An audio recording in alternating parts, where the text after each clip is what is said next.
তিনি পুলিশ আধিকারিক ছিলেন বিজন রায় মহাশয়। অসম্ভব মানবিক, সংবেদনশীল, জনতার বন্ধু একজন ওসি ছিলেন। উনি পুরো ব্যাপারটা খুব সুন্দরভাবে মোটের ওপর সুতিতে ট্যাকল করে চলেছেন এবং তার টিমকে নিয়ে।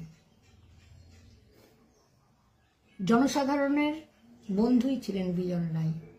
আমাদের মতো অসহায় বৃদ্ধ বৃদ্ধাদের উনি সন্তান তুল্যই ছিলেন। বলতে চোখ পেটে জল আসছে।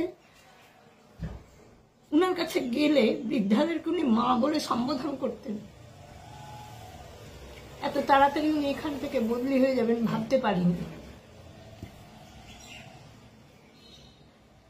উনি আমাদের সন্তান তুল্যই ছিলেন, মা বলতেন। দেখেছি বিভিন্ন কাজে উনি খুব সাধারণ মানুষকে, একেবারে অসহায় বৃদ্ধ বৃদ্ধাদের কাছে পৌঁছে যেতেন, খাবার নিয়ে, জল নিয়ে, বিভিন্ন জিনিস নিয়ে। আমি দেখেছি, এখানকার মানুষও দেখেছে। বিজন রায়ের ট্রান্সফার হয়ে যাওয়াটা আমাদের কাছে সাধারণ মানুষের কাছে সত্যি বেদনাদায়ক।